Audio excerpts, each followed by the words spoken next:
Mabibi na mabwana, niwakaribishe sana kwa moyo mkunjufu, ikiwa leo ni tarehe ya 6 ya mwezi wa 6 mwaka wa 2026.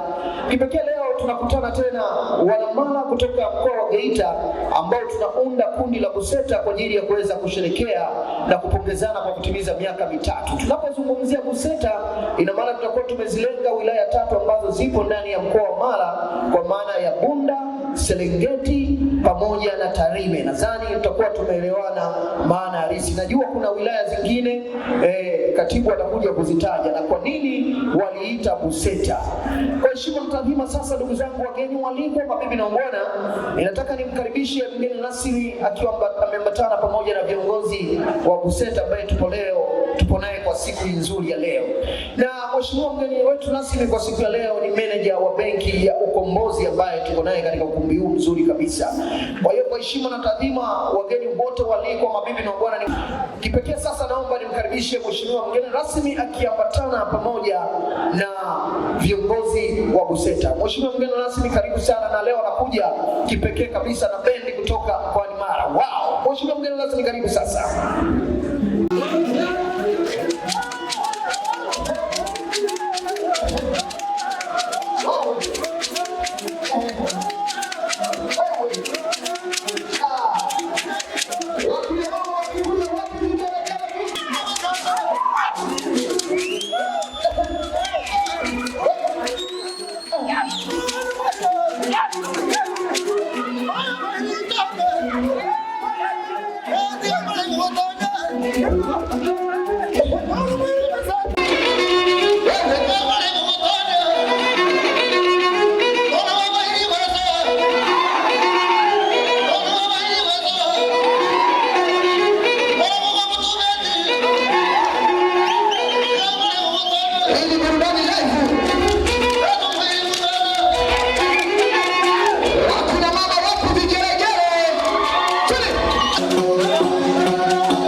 Mwenyekiti wa jumuiya hii ya BUSETA, yeye atakachokifanya sasa ni kutukaribisha katika sherehe yetu ambayo tunaianza hivi sasa, lakini pia kama kuna katekista au baba paroko yupo, ataweza kumkaribisha kwa ajili ya kufungua kwa dua na sala. Kwa hiyo tafadhali DJ, naomba sasa niletee mwenyekiti. Yes.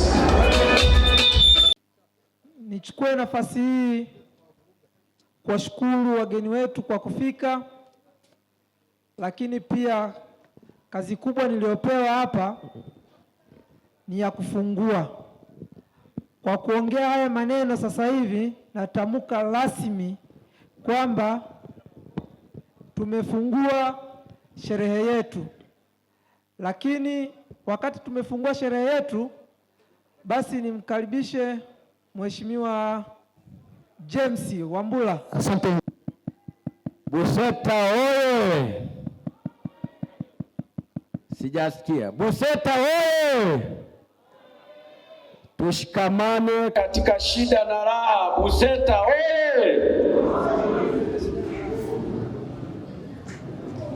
Sasa sherehe yetu tunaiombea kuifungua rasmi ili tuweze kusherehekea, kila mtu awe huru kusherehekea sherehe yetu, si ndio? Maana halo, tunaomba tuombe. Asante Muumba mbingu na nchi, tunarudisha shukrani zetu kwako. Tangu tulipounda hiki chama takribani sasa ni mwaka wa 3 tukiwa katika ushikamano kwa shida na raha.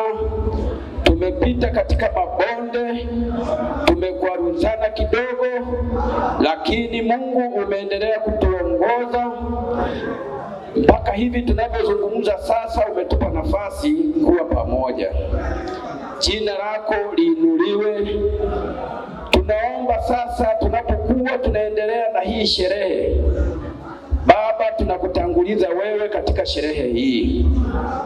Endelea kututetea. Twajua Baba, hata familia hizi ambazo ziko hapa, kuna wengine tumeacha wagonjwa, kuna wengine tumeacha, hata kuna changamoto mbalimbali ndani ya familia zetu. Lakini Baba, tunaomba ubariki na uweze kutatua hizo changamoto ambazo tunazo ndani ya familia zetu.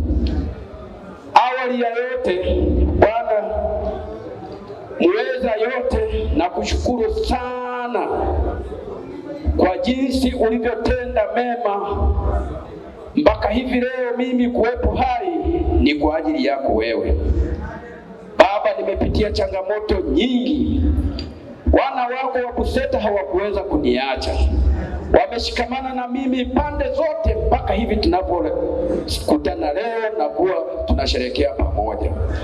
Baba, jina lako liendelee kutukuzwa.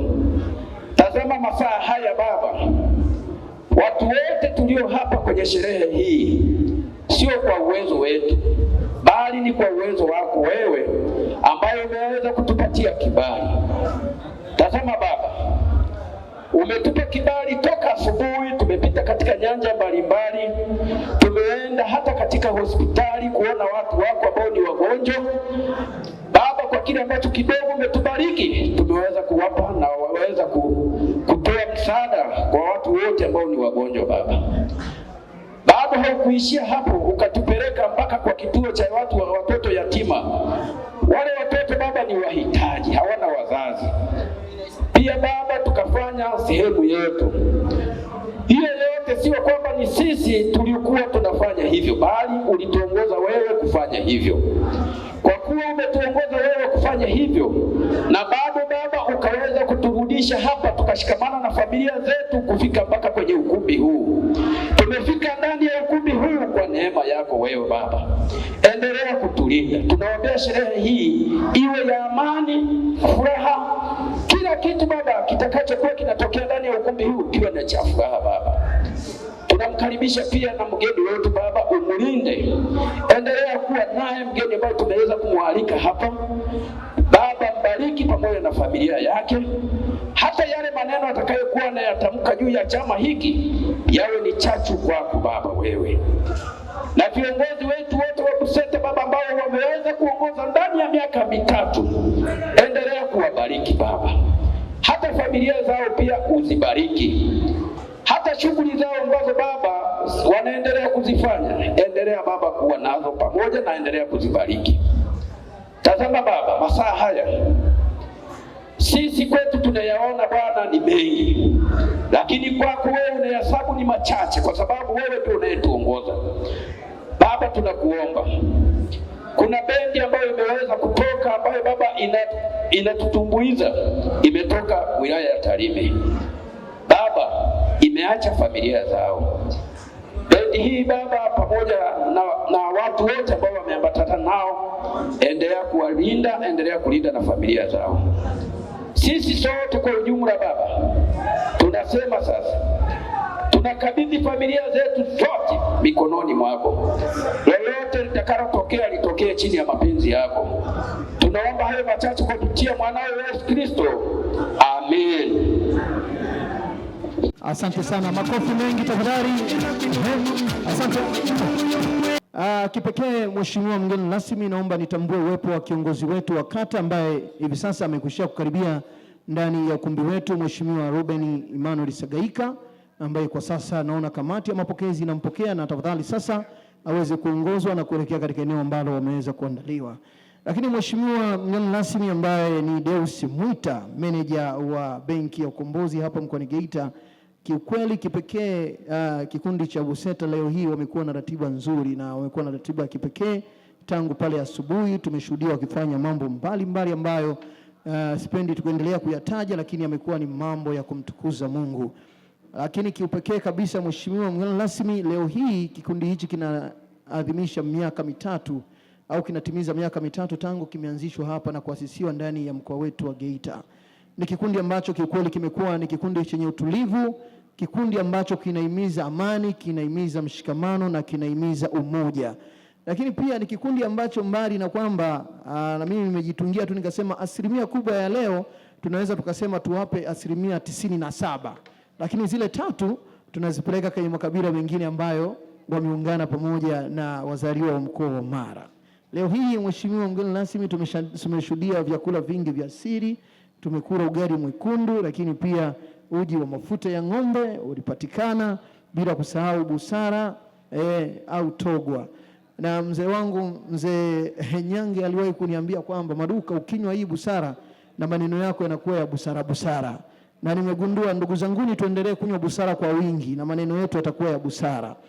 Mheshimiwa mgeni rasmi, kwa ridhaa yako ni kwamba naomba nikutambulishie tu vikundi vya burudani ambavyo vipo kwa usiku mzima wa leo. Tupo naye Boke Bituko, lakini tuko nao Banga, lakini tuko nao Gati Umuchi na Daudi na Robi Chinga pamoja na Agnesi, ambapo leo wamejipambanua vyema kuhakikisha kwamba wanatupa burudani nyingi na za kutosha. Mheshimiwa mgeni rasmi, kwa ridhaa yako naomba ulizie sasa niwaite Banga, karibuni sana kwa ajili sasa ya kutupa burudani, na niwaombe wakati wanatoa burudani tuungane nao kwa pamoja na wote ukumbi mzima kwa ajili ya kuja kufurahi, na baada ya hapo nitakuwa nikimwandaa katibu kwa ajili ya kuja kufanya utambulisho. Asante sana. DJ, tafadhali Banga, karibuni sasa.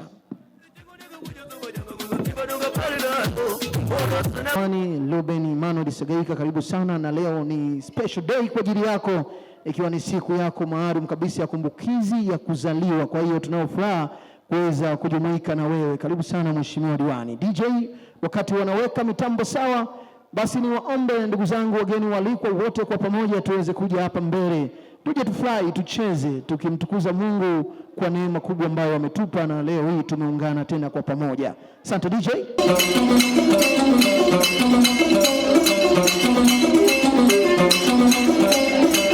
Niombe sasa tukaribie wote kwa pamoja, tucheze kwa pamoja. Karibuni sana.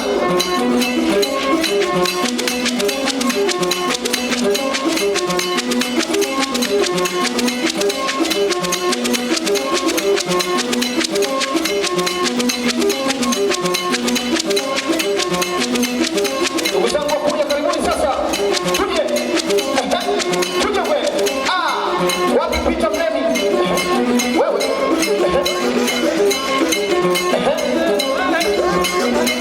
Meza kuu, karibuni sana. Viongozi, naweza kutamfundisha na mheshimiwa diwani namna ya kucheza, lakini wakati wote umemwonyesha kichuri. Tuje sasa. Wewe. Mheshimiwa mzee wangu mzee Amon Masuka, karibu sana. Ayo.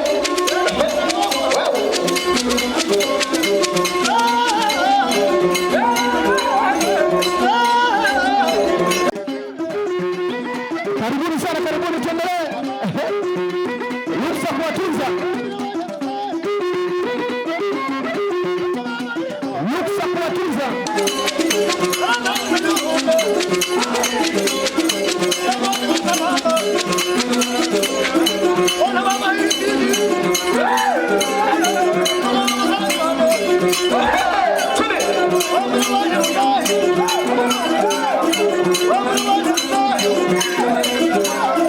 Wakati baada ya hapo kwa Bituko utakuwa unajiandaa. Chapa noti. Wewe. Chapa noti. Chapa noti. Chapa noti.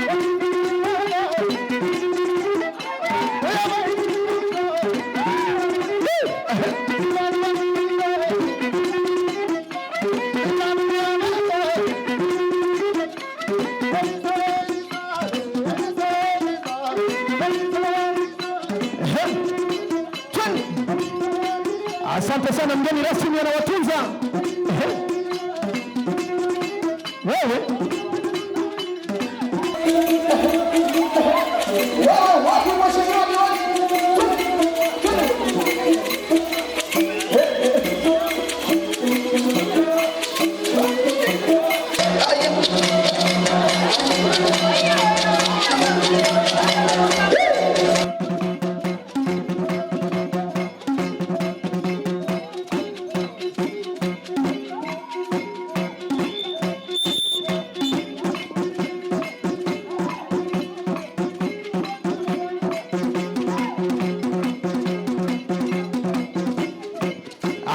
tunakwenda kumaliza sasa.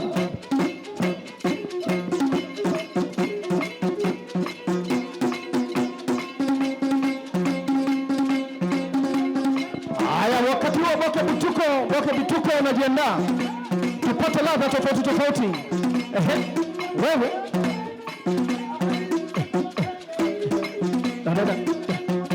asanteni sana, asanteni, tutawaita tena.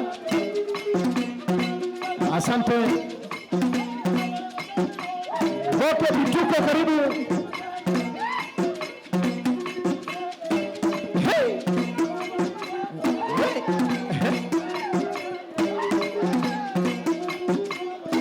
Banga, asante Banga, nashukuru sana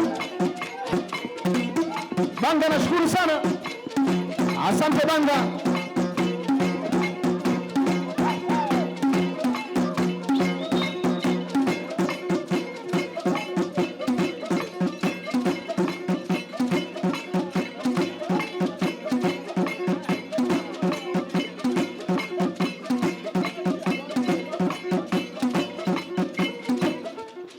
Asante sana jamani, makofi mengi na vigelegele. Asante sana DJ, asante sana. Karibuni sana Boke Bituko, na wenyewe tuone burudani yao ilivyo. Leo hapa ni kucheza, kula na kunywa tu. Mwasibu wa Buseta yupo hapa, tafadhali usicheze sana, uangalie kwenye daftari kama umesahihisha mambo yako vizuri. Asante sana DJ.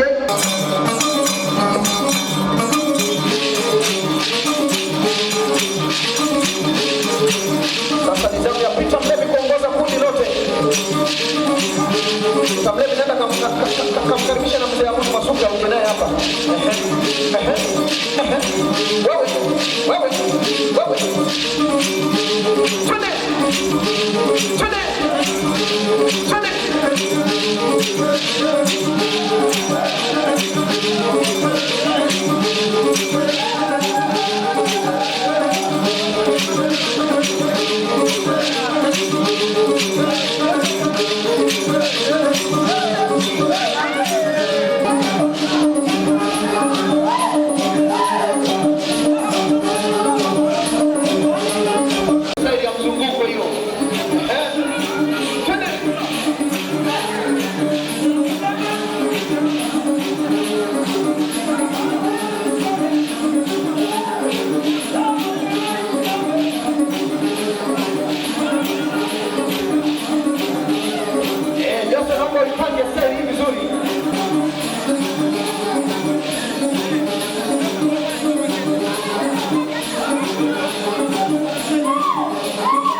Makofi mengi na vigelegele.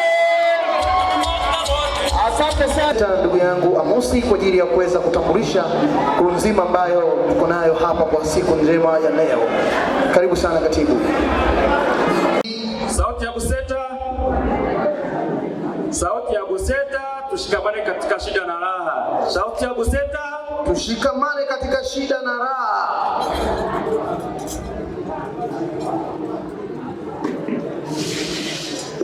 Ndugu wageni waalikwa, Wanachama, awali yote nipenda kumshukuru Mwenyezi Mungu kwa wingi wa rehema kwa kutupa uhai na afya njema iliyowezesha hadi leo kufika hapa. Kabla sijaanza rasmi kutambulisha, nitoe maneno mawili matatu ya utangulizi. BUSETA kama inavyojulikana ni kifupi cha maneno Bunda, Butiama, Serengeti, Tarime. Sambamba na hiyo, hili neno BUSETA linabeba wakazi wanaofanya shughuli zao hapa Geita, ila wakiwa ni wazaliwa wa mkoa wa Mara. Hivyo haibagui kwamba wewe ni nani, lakini ukiwa umetoka mkoa wa Mara tunakukaribisha sana. Ndugu mgeni rasmi, naomba nianze kwa kutambulisha wageni tuliojumuika nao hapa siku huu. Nikianza, tuko na mgeni rasmi ndugu yetu Mheshimiwa Deus Mwita, meneja wa benki ya Mkombozi hapa Geita. Wow, makofi mengi na vigeregere kwa ajili ya meneja. Asante. Nipende kumtambulisha mwenyekiti wa BUSETA ambaye amekaimu nafasi hiyo kwa leo, ndugu yangu Joseph Chacha. Makofi mengi kwa Joseph Chacha. Asante sana Mheshimiwa mwenyekiti wa BUSETA. Nipende kumtambulisha Mheshimiwa diwani wetu wa kata ya Karangara, Mheshimiwa Sagaika. Makofi mengi na vigeregere. Asante. Nipende kumtambulisha msemaji wa umoja wetu huu wa BUSETA, ndugu Peter Mrimi. Wow, makofi mengi kwa msemaji. Asante. Nipende kutambulisha kiongozi wa protocol, ndugu yangu Charles Nkombe. Makofi mengi kwa Charles Nkombe. Asante Mheshimiwa Charles Nkombe. Sambamba na hivyo, nipende kuwatambulisha viongozi wa ulinzi na usalama pote pale walipo tumejumuika nao. Viongozi wa kamati ya ulinzi na usalama, asanteni. Nipende kuwatambulisha maafisa utamaduni manispaa Geita tuliojumuika nao hapa. Maafisa utamaduni wakiongozwa na Meli. Asante. Asante sana boss. Nipende kuwatambulisha wafanyabiashara maarufu hapa Geita tuliojumuika nao. Ndugu yangu Mzee Masuka. Wow, makofi mengi. Tuko na ndugu yangu Bugomba. Mheshimiwa Bugomba, popote ulipo, makofi mengi. Asante sana brother. Tupo na Geita Farmers. Geita Farmers, popote ulipo. Asante. Tuko na mganga mfawidhi wa hospitali ya manispaa. Mheshimiwa mganga mfawidhi, popote ulipo. Dr. Sospita. Tuko na viongozi wa serikali mbalimbali waliojumuika nasi kwa ngazi ya mkoa na wilaya kwa umoja wao kama wapo pamoja nasi. Viongozi wa serikali wa ngazi ya mkoa na wilaya popote mlipo, makofi mengi kwao.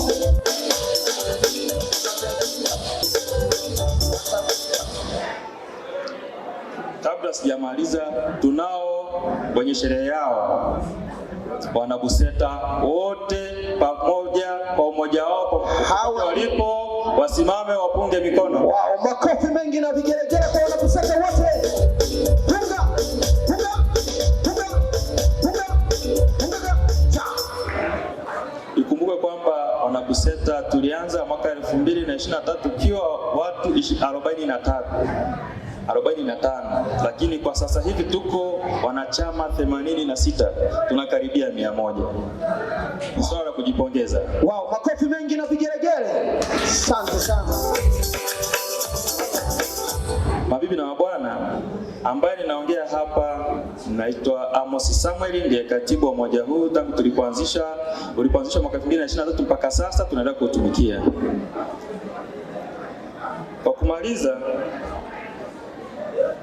Kwa kumaliza nipende kuwashukuru tena wanachama wote, wageni waliko kwa kushiriki pamoja nasi usiku huu. Sherehe inaendelea mpaka asubuhi. Asanteni sana. Asante sana, makofi mengi kwa katibu wa BUSETA. Shimon Tathima, sasa nikuombe katibu, wakati unarudi meza kuu muweze kuelekea kwenye eneo zuri ambalo limeandaliwa kwa ajili ya keki ya umoja, keki ya upendo, keki ya mshikamano. Asante sana. Asante. Katibu anasema kuna watu ambao amewasahau kidogo kuwatambulisha kiitifaki. Karibu sana tena mheshimiwa katibu. Asante sana mshika kunikumbusha. Nipende kuwatambulisha watu muhimu sana ambao mpaka sasa hivi wanasababisha watatunza kumbukumbu zetu katika muda wote ambao tutakuwa na umoja huu, katika mitandao mbalimbali, katika vifaa vyote vile ambavyo vinatunza kumbukumbu hizo. Nao ni waandishi wa habari tuliokuwa nao. Tuko na MC Maduka ambao amekuwa kwenye upande wa habari ila pamoja na kutangazia, lakini tunaye Fabes, lakini ambao pia tutapata hii taarifa ndani ya TV yetu ya Star TV na Radio Free. Yes. Yeah. Tunaye Salma Mrisho. Asante sana. Asante sana katibu. Kwa heshima na taadhima, sasa mheshimiwa mgeni rasmi uridhie niweze kukaribisha mbele ya meza hii nzuri kabisa kwa ajili ya kuweza kwenda kukata keki pamoja na viongozi wa BUSETA, ikiwa ni ishara ya kutimiza miaka mitatu tangu kuanzishwa umoja huu. Kwa hiyo nikuombe sasa mheshimiwa mgeni rasmi pamoja na meza kuu yote tuweze kuteremka na kuelekea katika eneo zuri la keki. Asante DJ.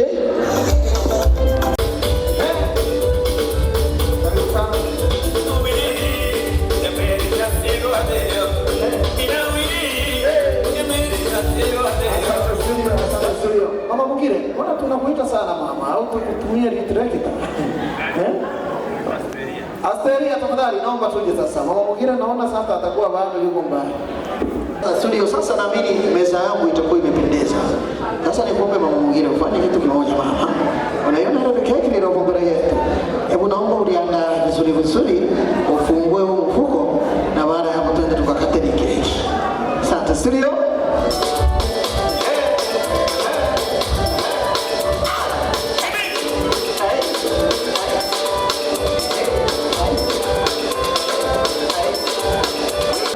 Sasa ya umoja na mshikamano kutoka BUSETA. Kata ya kwanza. Ya umoja huu dumu. Kata ya pili sasa.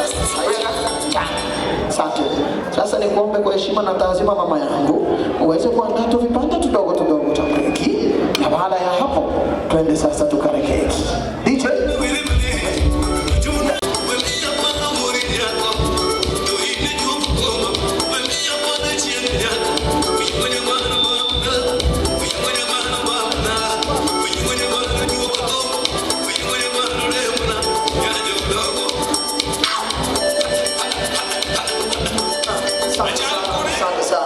Sasa kwa heshima na taazima nikuombe mwenyekiti utachukua kipande kizuri cha keki na moja kwa moja utakwenda kumlisha mheshimiwa mgeni rasmi, ukimshukuru sana kwa pamoja na nyie. Lakini baada ya hapo mheshimiwa mgeni rasmi na utachukua kipande kizuri cha keki utakwenda kumlisha mwenyekiti, na baadaye utakwenda kumlisha msemaji, na baada ya hapo katibu pia utakwenda kupata kipande kizuri cha keki, na kisha nitamkaribisha mheshimiwa diwani pia aweze kupata kipande kizuri cha keki.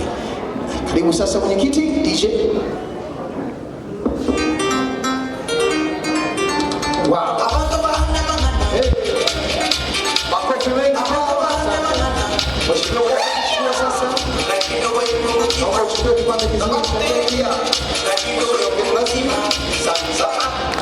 niombe sasa mheshimiwa mgeni rasmi, leo utakuwa na zoezi la kuwarisha watu hao ukiwapongeza kwa namna na jinsi ambavyo wameweza kufanya umoja huu, na leo hii unatimiza miaka mitatu. Uchukue kipande kingine kizuri cha keki na moja kwa moja ukamlishe msemaji. Huyu ni msemaji bwana, anafanya mambo yote. Asante DJ.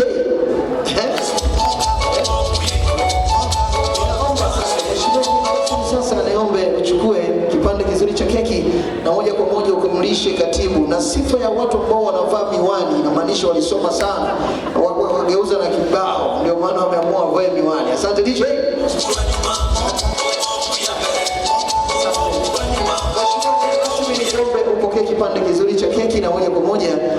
umsimamishe diwani, ukimpongeza diwani kijana kuisimamia kata ya Mjini, kata ambayo inafanya vizuri katika sekta ya maendeleo. Karibu sana DJ. Asante sana. Sasa kwa heshima na taadhima ni kukaribishe mkuu wa itifaki na wewe uweze kwenda na kupata kipande kizuri cha keki kutoka kwa mgeni rasmi.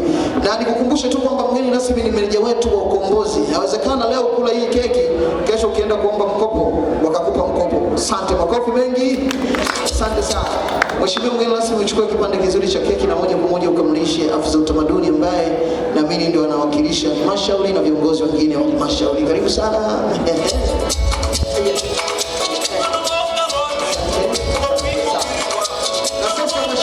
Rasmi tumalize kwa mama yetu, mama mwingine. Karibu sana mama, uweze kupata keki. Naambiwa una kisukari mama.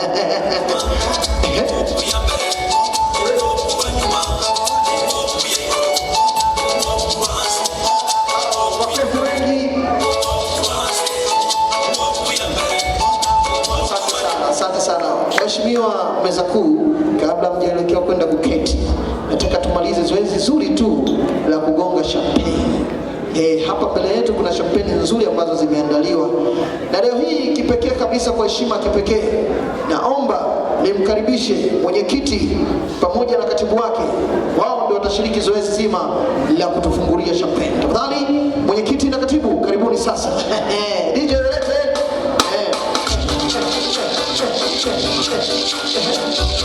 sababu wote ni wanamara, niwaombe kwa heshima na taadhima, ndugu zangu, mtakwenda kufungua champagne hii. Na mnapofungua champagne, tafadhali msinielekezee mimi MC. Na leo hii Mungu amenibariki, nimevaa nguo kama malaika zote nyeupe. Kwa hiyo usije ukaziachia doa. Naona hata mgeni rasmi usimuelekezee, lakini ruhusa kumuelekezea Peter Mdemi, maana na mmundu huyo. Asanteni sana kwa heshima na taadhima. Sasa naomba tukafungue champagne. DJ twende kazi.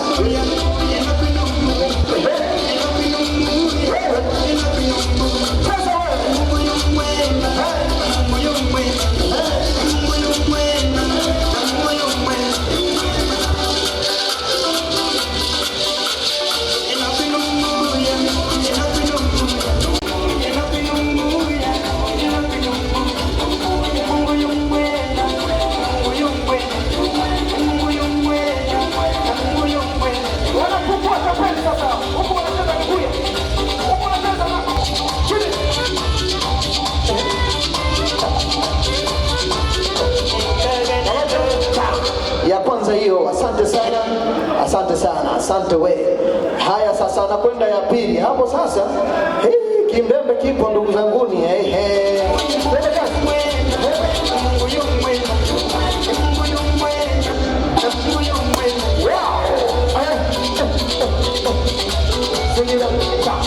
Sasa wewe Mary, nataka nikupe leo zawadi.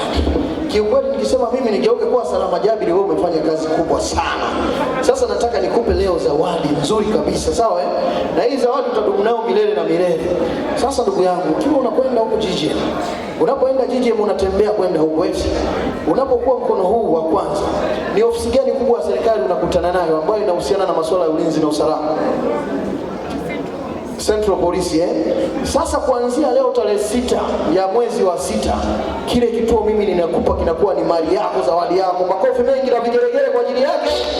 Asante sana. Sasa ninaomba tafadhali tuweze kumimina vinywaji hivi, na moja kwa moja viongozi mtakwenda kugonga cheers, na pia nitawakaribisha wageni waliko, mabibi na bwana, tuje tugonge cheers. Ukishindwa kusema cheers unasema charinze. Ukishindwa kusema charinze wewe unamalizia hata Charles. Mwisho wa siku mambo yanakwenda vizuri kabisa. Yes, lakini wakati naomba tutambue uwepo wa katibu wa mheshimiwa mbunge ndugu yangu Riziki, tuko naye ndani ya ukumbi huu. Karibu sana. Wow, mambo yako vizuri. Na niwaombe sasa viongozi tusogee kwa hapa eneo kubwa kabisa. Mkiwa mnashirikiana vyema na mgeni rasmi, naomba nitahesabu 1 mpaka 3 na moja kwa moja tutakwenda kugonga cheers. Na niwaambie tu, unapogonga cheers usiweke chini. Ukiweka chini hiyo inakuwa ni cheers ya Kikuria. Lakini ya Kizungu unapeleka moja kwa moja, si ndio Asanteni sana. Na hesabu 1, 2, 3 tugonge cheers kwa pamoja. Wow, makofi mengi. Moja kwa moja tunapeleka sasa. Asante sana. DJ tafadhali naomba sasa wageni walikwa, karibuni sana, niwakaribisha wazee wangu na meza zote tuweze kuja kugonga cheers. Wewe ukishindwa kusema cheers unapiga tu cheers. Asante sana DJ, walete sasa. Karibuni sana. Alafu hili nitalipa mimi MC. DJ, twende kasi.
Niwaombe tu wanaBuseta wote tutashiriki kula hii keki, lakini kwa sababu ya muda nilisema nikatishe hapo, nyewe tutakula kwa huko zitaletwa huko. Asante DJ, twende kazi.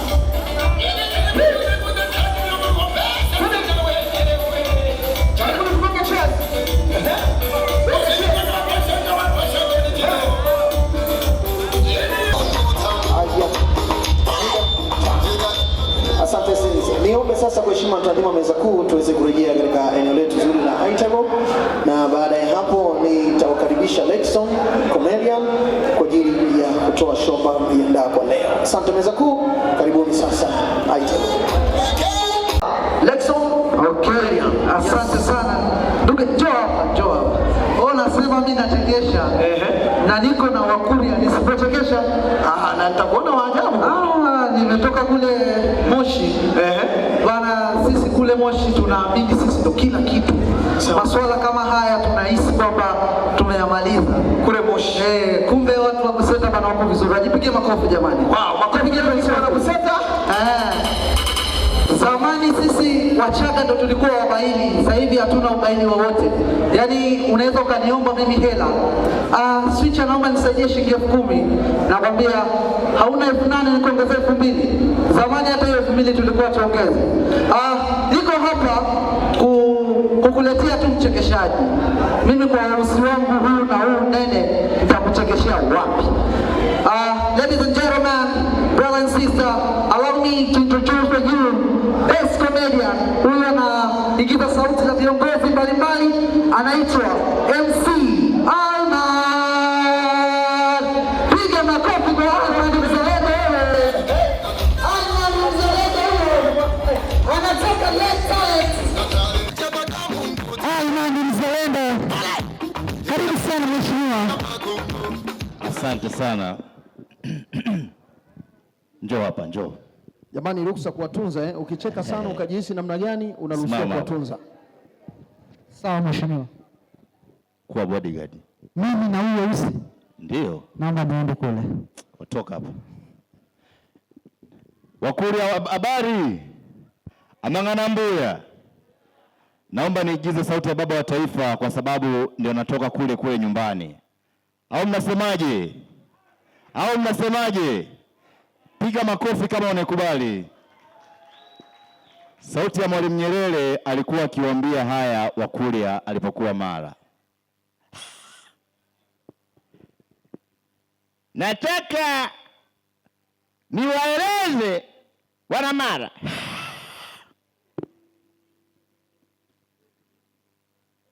Kwanza niwashukuru sana kwa kuanzisha umoja huu, japokuwa mimi pale Butiama pale nimefariki, nimelala pale. Sasa niwapongeze sana kwa sababu nimeona bado mnaendelea na umoja huu wa kuendelea kushikamana na kusaidiana. Kwa hiyo niwapongeze sana, na nimemwona mgeni rasmi ni kijana. Kwa hiyo hongereni sana kwa kazi nzuri ambayo mnaifanya. Sasa baada ya kusema hayo, naomba tumsikie Mheshimiwa Mwinyi naye aweze kusema na Wakuria. Ndugu zangu, maisha ni hadithi tu. Kwa hiyo ninyi mnaandika hadithi nzuri kwa wao watasimuliwa, si ndio?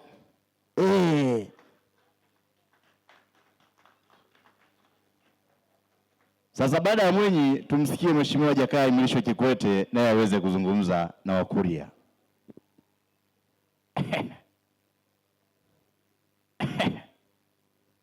Wanamara we! Wanamara we! Kazi kwelikweli. Mheshimiwa mgeni rasmi, mimi nimetoka Msoga leo, kasema lazima nifike hapa, lakini kwa kuwa nimekuja hapa nikaambiwa kwamba tukio hili linahusisha mshikamano na kusaidiana. Kwa hiyo ninyi niwapongezeni sana, kwa sababu mambo haya kule kwetu Msoga yanafanyika. Kwa nyinyi ongeeni sana, na Masalma yuko pale. Masalma we! Baada ya kusema haya, tumsikie Magufuli naye alikuwa na haya kusema. Wow, makofi mengi tafadhali, ruksa kumtunza. Asante. Tunamtia moyo jamani. Unacheka huku unafanya jambo. Mara we! Mara we! ndugu zangu wa Mang'anamboya ya ore ngima uchema dara machigna. Haya, Mheshimiwa mgeni rasmi, nimefurahi sana kukuona hapa, lakini Mheshimiwa diwani wa hii kata, na wewe hebu njoo hapa. Na mkurugenzi wa hapa yuko hapa kuweza kuwatunza. Umeleta mapato. Hizi ndizo hela za serikali. Zileteni tu hizi hela kwa sababu zinaenda kufanya kazi nzuri. Wow. Lakini mkurugenzi wa Blue Coast yuko wapi? Aha. Sasa na wewe umekuja. Hongera sana bana. Wow. Na mkurugenzi wa Blue Coast nimemwona hapa. Na yeye anakuja. Wewe mzee. Wewe mzee umenisaidia sana. Na wewe ni mchapakazi. Hebu njoo hapa nikushike mkono. Asante. Au jambo bana. Wewe endelea kuchapa kazi. Endelea kufanza kazi vizuri. Na umeleta mapato. Hongera sana bana. Sasa hizi hela hazitaliwa, zitaenda moja kwa moja kwenye TRA ili zikajenge barabara. Geita oye! Mara oye! Lakini ndugu zangu, nataka niwahakikishie tarehe 28 ya mwezi huu pale Otonde kutakuwa kuna vichekesho sana, na ili nawahakikishia na msipocheka basi tutaanza kukamata mmoja mmoja, tutakamata mmoja mmoja mpaka wote waishi. Na atakuwepo pale siku hiyo Jolly Master, nafikiri mnamfahamu, si ndio? Nataka niwaambie ukweli ndugu zangu, na haya nayazungumza kwa dhati.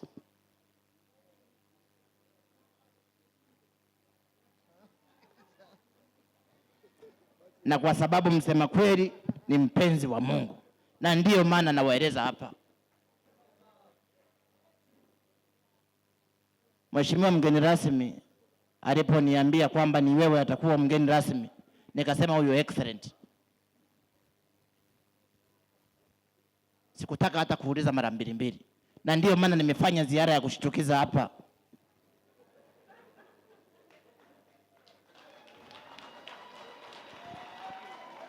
Mara oye! Mara oye! Oye! Kwa sababu ningemwambia mgeni rasmi angekimbia, lakini kwa sababu nimeshtukiza mgeni rasmi Utanisamehe tu kwa sababu nimevamia hapa.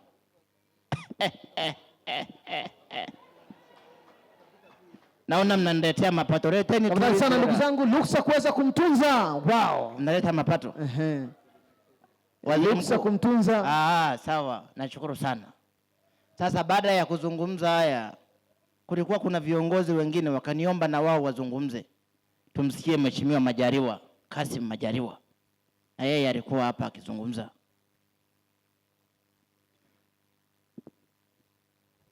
Mara oye!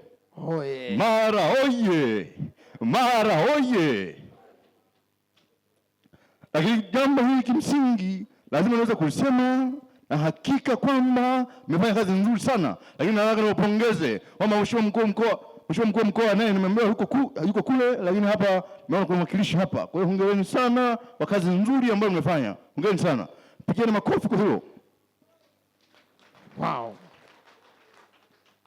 Sasa Mheshimiwa Waziri Mkuu mstaafu, yuko hapa Mheshimiwa Waziri Mkuu. Waziri Mkuu naye aje azungumze hapa. Haya, Mheshimiwa nani? Hebu njoo hapa. Mheshimiwa Mwigulu, njoo hapa. Nakushukuru sana Mheshimiwa Rais kwa sababu umeweza kunialika. Na kwa sababu watu wa Mara wako hapa na nataka niseme umoja huu ulioanzishwa ni kazi nzuri sana.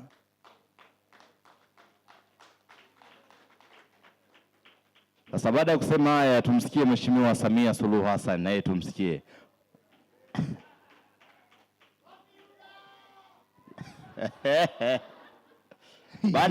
Au tumsikie kwanza King Msukuma. Wangapi mnasema tumsikie Msukuma kabla ya mama? Haya. Wakati huo tunaelekea kumaliza. Sawa. Asante DJ tafadhali. Wageni walikwa ruksa kuweza kumtunza. Yes. King Msukuma alikuwa naye kusema. Sasa mimi mheshimiwa mgeni rasmi, mimi ni darasa la 7 na nimetumwa hapa kwa ajili ya kuwakilisha watu wa darasa la 7 wenzangu, lakini nitashangaa sana kuona watu wa darasa la 7 wakiwa wamekaa hivi kweli na mimi na daktari yangu na degree. Ukiangalia mimi daktari yangu wa darasa la 7. Niwashukuru sana hata ninyi Wakuria kwa sababu mmeweza kuanza kushikamana na mimi ninapokuwa nikizungumza bungeni, alafu mheshimiwa naacha kunipiga taarifa. Usinipige taarifa mheshimiwa, usinipige twaga brother. Haya, tusikie sauti ya Mheshimiwa Samia Suluhu Hassan, Rais wa Jamhuri ya Muungano wa Tanzania. Mara oye! Mara oye! Haya, nashukuru sana Mheshimiwa mgeni rasmi, nimefurahi sana kukuona hapa, lakini nimeambiwa hapa yupo katibu wa mbunge. Yuko wapi kijana wangu, mwanangu? Yuko wapi? Amekaa wapi? Haya, punga mkono nikuone. Asante sana. Lakini nataka niseme kuwa ndugu zangu, tarehe 28 kama alivyosema Magufuli, pale Utonde Plaza kutakuwa na show kubwa sana ya vichekesho. Twendeni hapo, lakini pia tujitahidi kwenda hapa kwa sababu kutakuwa kuna vichekesho vingi sana. Asante. Doli Master atakwepo. Asante na kushukuru. Asante sana, makofi na vigelegele kwa stand up comedy show. Asante hawa ni wana show, Mungu awabariki sana. Asante sana. Asante sana Mungu. Asante sana, Mungu awabariki. Ndugu zangu, wageni walikwa, mabibi na mabwana, kwa heshima na taadhima, sasa nataka nimkaribishe mkuu wa itifaki ambaye yeye ndio atakuja kuisoma taarifa kamili ya kikundi cha BUSETA katika siku hii maalum ya maadhimisho ya miaka 3 tangu kuanzishwa kwake. Lakini wakati anakuja mheshimiwa mgeni rasmi, nataka tu nikupe kiadisi kimoja kifupi sana, kwamba hapo zamani kulikuwa na mzee fimbo mmoja. Sasa siku moja mzee fimbo aliwaita watoto mbele yake, akachukua fimbo moja na kumpa mtoto mkubwa akavunja. Lakini alivunja kirahisi, kisha akachukua mafungu ya fimbo 10 yaliyofungwa pamoja na kuambia wavunje, na hakuna aliyefaulu. Mzee akawaambia, mkiwa mmoja mmoja mtashindwa na changamoto za maisha, lakini kama fimbo mkishirikiana kama mafungu haya ya fimbo, hakuna ambaye atawashinda. Watoto wale walioelewa funzo hilo na kuacha migogoro, kidhihirisha ya kwamba wao ni wamoja, na mwisho wa siku wameshuhudia mafanikio makubwa ambayo wameyapata. Baada ya hadithi fupi, sasa naomba nimkaribishe mtu aliyeandaliwa kwa ajili ya kusoma taarifa. Karibu sana.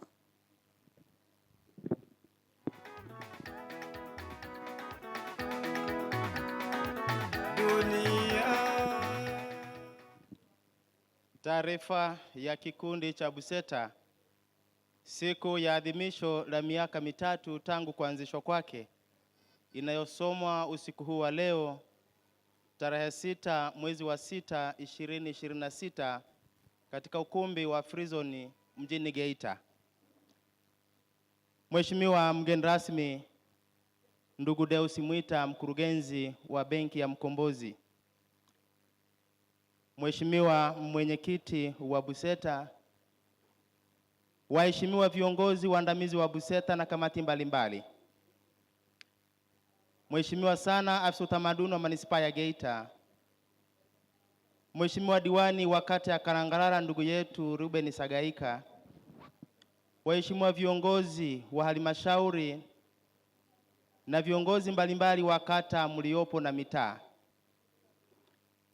waheshimiwa wafanyabiashara wa Geita, kipekee ni mtambue Mheshimiwa Brucos Ignas Inyas aliambatana na wafanyakazi wengine katika halmashauri yetu ya mji wa Geita. Kipekee nitambue pia uwepo wa mwakilishi wa kikundi cha Ilisancho CPA Lucas Magoti kutoka Mwanza, waheshimiwa wanabuseta na wenza wao, waheshimiwa waandishi wa habari mbalimbali, waheshimiwa wawakilishi wa vyombo vya ulinzi na usalama kwa ngazi mbalimbali mliopo pamoja nasi, waheshimiwa wageni waalikwa, mabibi na mabwana. Tunatambua mnayo majukumu mengi, lakini imetuthamini na kutupa heshima ya kuitikia mwaliko wetu. Asanteni na karibuni sana kwa kuja.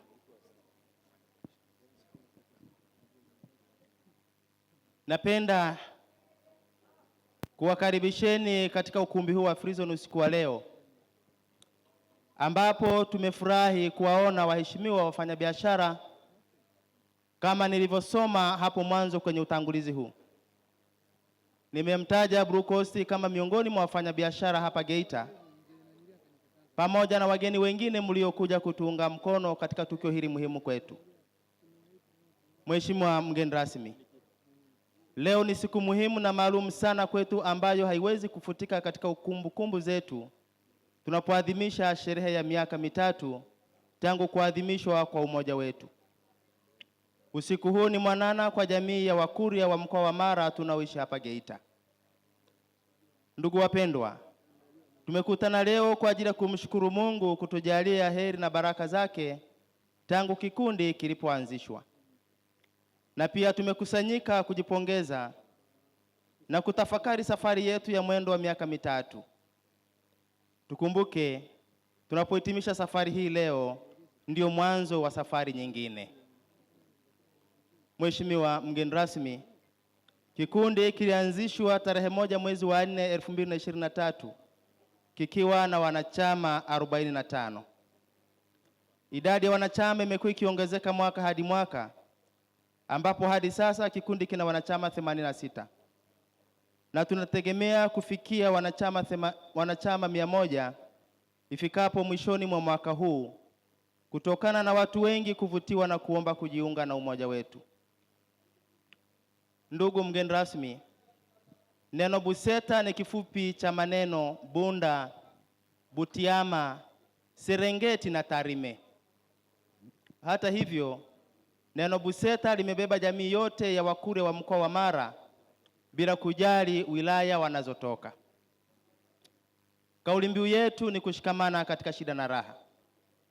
Kauli mbiu hii ni kiungo kikubwa baina yetu kinachofanya umoja huu uwe wa kirafiki zaidi na wenye kuunganisha pamoja koo zote za Wakurya waliopo Geita, na hasa nyakati za majonzi na furaha kama ilivyo hivi leo. Mheshimiwa mgeni rasmi, umoja huu ulianzishwa ukiwa na malengo makuu matatu yafuatayo. Mosi, kuwaunganisha pamoja watu wa mkoa wa Mara wanaoishi Geita ili kutambuana na kushirikiana nyakati za shida kama vile ugonjwa na msiba, na nyakati za furaha kama vile harusi.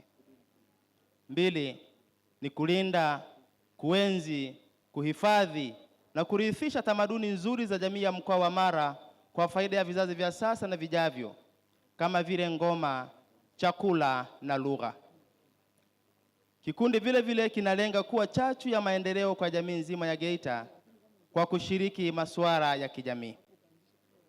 Mheshimiwa mgeni rasmi, tangu kuanzishwa kwa umoja huu, Wanabuseta wamefanikiwa kupata fursa ya kufahamiana kwa karibu zaidi na kushirikiana na wanachama wanaofikwa na magumu na kuwa nao bega kwa bega.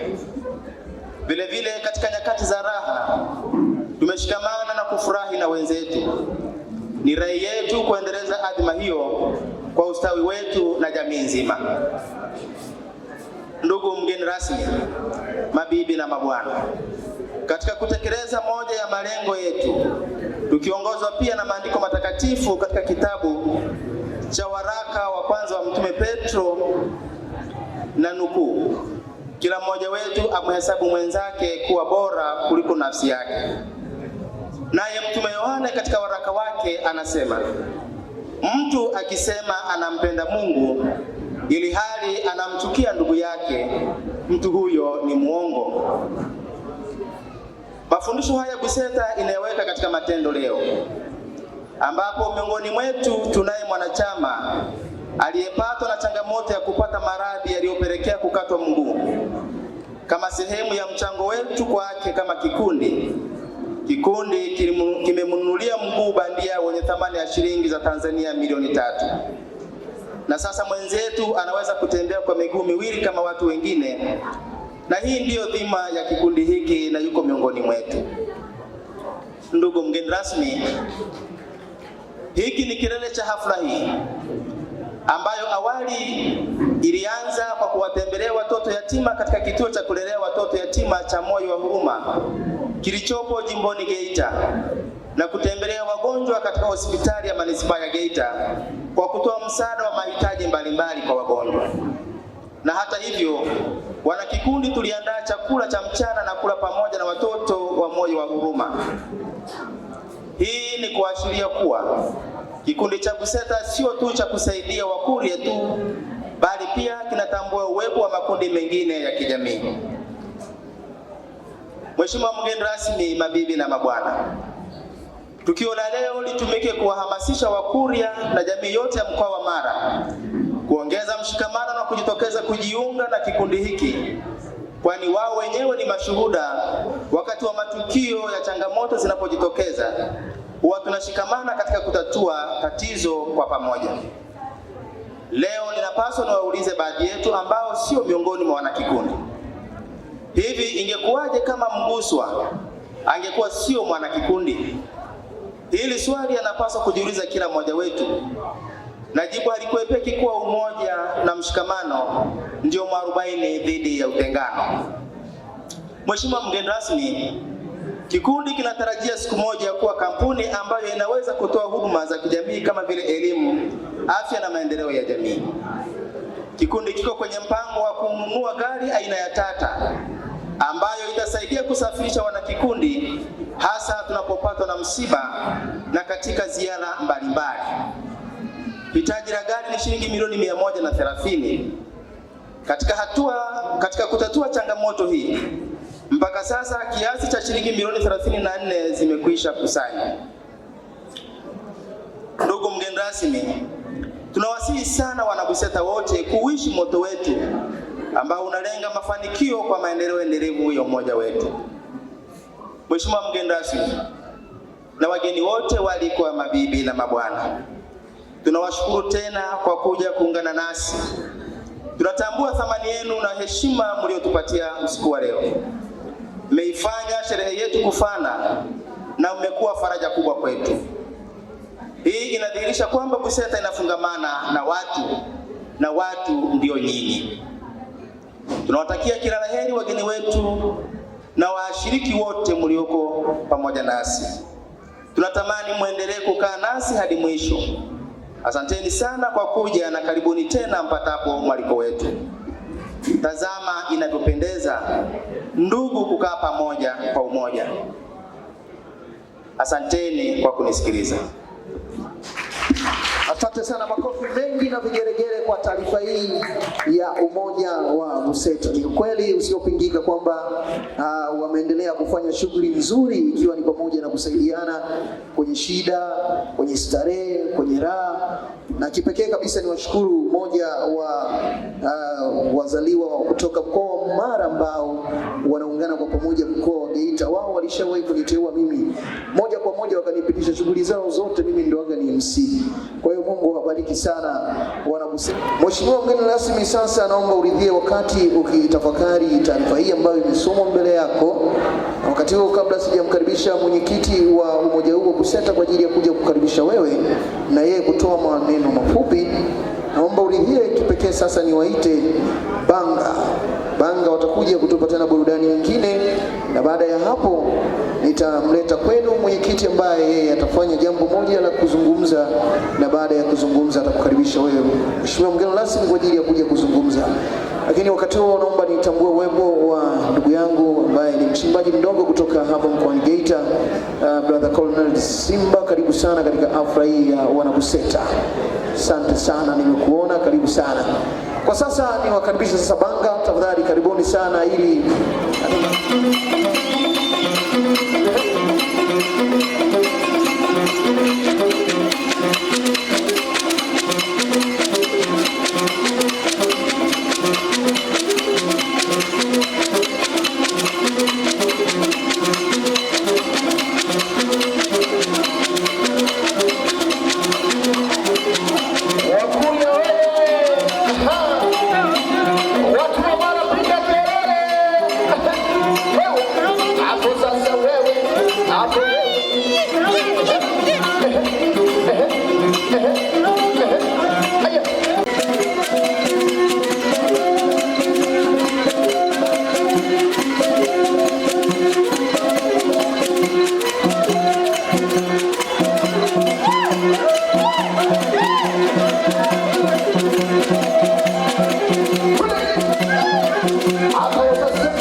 leo jamani, mtunze tu akiba.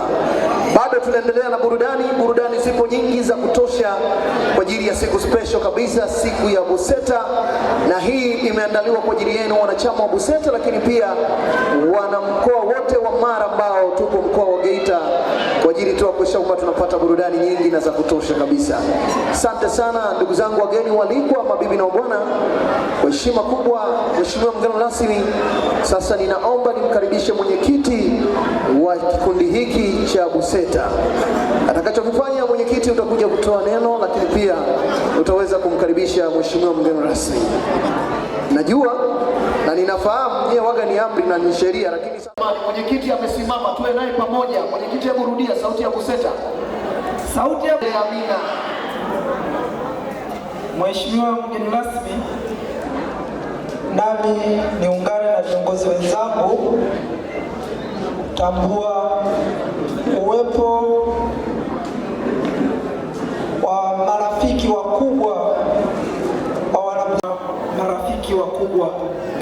lakini pia nitambue uwepo wa viongozi wote wa serikali kwa ujumla wao, lakini pia nami nitambue uwepo wa ndugu yetu mzee Masuka na ndugu yangu Mgomba,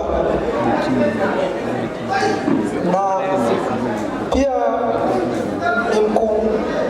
nitambue uwepo wa Koloneli Simba. Kwa kweli ninyi ni ndugu na familia wa kikundi chetu. Awali ya yote nipende kuchukua nafasi hii, mheshimiwa mgeni rasmi, kwanza kumshukuru Mwenyezi Mungu kwa kutujalia uwezo wa kufika siku hii ya leo. Tangu mwaka juzi tuliofanya sherehe kama hii, basi leo pia tunamshukuru Mwenyezi Mungu tumevuka salama na leo tuko hapa.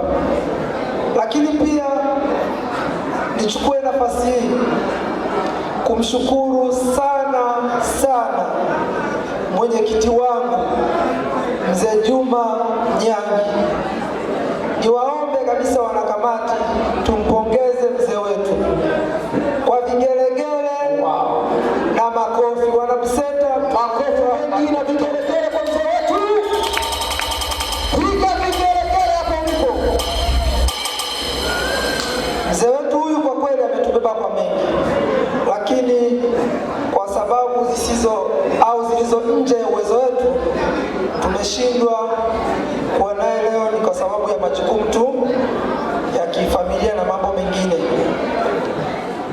Mheshimiwa mgeni rasmi, tangu tumeanza shughuli yetu hii asubuhi, kama taarifa yetu inavyojieleza, tumepita hospitali ya wilaya, tumefanya yale ambayo Mwenyezi Mungu ametujalia kuyafanya, lakini pia kwa upendo wa Kristo tukapita kwa watoto yatima, tukafanya tulioweza kufanya, tukapata na chakula cha mchana pamoja na watoto wetu. Kwa kweli hili ni jambo zuri wanabuseta wamelifanya. Lakini si kwa umuhimu, nipende kukujulisha kwamba kama taarifa yetu ilivyosema, tukupe uhuru. Hatutaki kusema kwamba tukupangia au tufanye. Tunakupa uhuru kwa sababu kwanza umetuheshimisha kukubali kuwa mgeni wetu rasmi, na mpaka sasa hivi tunaonekana tunatembea msemo wa hayati Magufuli, tunatembea kifua mbele. Kwa kweli tunashukuru sana. Mwisho kabisa nikukaribishe tu, nafikiri taarifa yetu umeipitia, basi angalau useme chochote. Karibu sana mgeni rasmi. Asante. Basi mheshimiwa mtazamaji, naomba tusimame wakati mgeni rasmi akielekea kwenda kuzungumza na kuhutubia mamia. Naomba tusimame wote kwa pamoja tafadhali. Studio. Wale yote tuketi. Nikushukuru mwenyekiti na timu yako, kamati yako, kwa wito ambao umenipa, na mimi ndani ya moyo Mwenyezi Mungu akanipa hiyo neema ya kukubali kuweza kuwa mgeni rasmi katika hafla hii ya Buseta. Wana Buseta oye! Buseta! Nitambue pia uwepo wa viongozi wetu katika ngazi ya serikali, viongozi wetu katika ulinzi na usalama, na viongozi wote katika wafanyabiashara, wakiwemo mkurugenzi mkuu wa Blue Coast na wafanyabiashara wengine aliyeambatana nao kama marafiki wenza wa Buseta.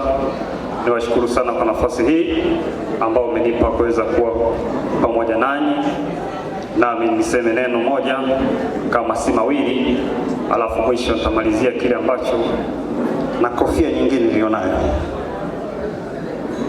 Awali yote niipongeze Buseta kwa miaka mitatu, lakini kuna vitu vizuri ambavyo mmeendelea kufanya kulingana na jinsi ambavyo umejieleza, hasa pale ambapo tunatambua kwenye Biblia Zaburi 133 mstari wa kwanza unaposema, tazama jinsi ilivyo vema na kupendeza ndugu wakae pamoja kwa umoja. Nyinyi mmeenda kwa ajili ya kufanya katika vitendo na mmekusanya ndugu kutoka mkoa wa Mara wakiwa pamoja na wamekutanika hapa kwa ajili ya kuenzi si tu ushirika wa pamoja, lakini pia kutambua kwamba zipo ngoma zetu za asili ambazo tunazifurahia tunapocheza, na mimi leo nimecheza kweli kweli kwa sababu ni siku nyingi. Buseta oye!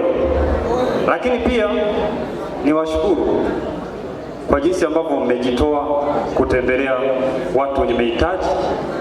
Mmefika wilayani, lakini mmefika kituo cha Moyo wa Huruma, mmewatazama watu wenye uhitaji, lakini pia na mwenzenu hamkumwacha alipata majanga ndani ya kikundi. Kwa mimi pia naendelea kuwapongeza kwa jinsi ambavyo mmeendelea kuwa na umoja huu, na umoja huu tunaomba Mwenyezi Mungu uendelee kukua na katika ukubwa wake uwe katika umoja. Lakini pia naendelea kusisitiza kwa jambo ambalo nimelipata kutoka kwenu kama wana Buseta. Kuna jambo sana la muhimu nimelisikia na nikaona linafaa kulileta kwenu, kwa sababu mlikuwa na ndugu yenu akapata matatizo na mpaka mkaamua kuingia gharama za kumchangia na zaidi ya shilingi 300 kwa ajili ya kutengeneza ule mguu bandia. Kuna bima pia mbalimbali za vikundi zipo katika mabenki yetu. Tunawakaribisha pia kwa ajili ya kuwa na hiyo bima ambapo ingeweza kukava hizo gharama, afu gharama zingine zikatumika kwa ajili ya vikundi kwa maendeleo mengine. Kwa hiyo kuanzia mchakato huu basi tutawakaribisha kusogea katika ushauri wa kuona ni gharama kidogo sana na nafuu kwa ajili ya kuchangia kwa kila mwanachama ambayo inachangiwa kwa muda wa mwaka mmoja. Awali yote hiyo ilikuwa ni nyongeza yangu kama mgeni rasmi ambao nimeliona katika hilo, lakini pia natambua ya kwamba lipo jambo muhimu katika ushirika huu, hasa katika kuhakikisha kwamba tunaongeza wale wanaohitaji kujiunga, wenye sifa za kujiunga ili kutengeneza umoja wenye nguvu, lakini pia wenye watu ambao wana nia moja. Na mimi kwa sababu ni mgeni hapa Geita, nitaanza mchakato huo wa kuhakikisha najiunga ili ninapokuwa nakuja nije kama mwanachama na sio mgeni rasmi. Makofi mengi, asante.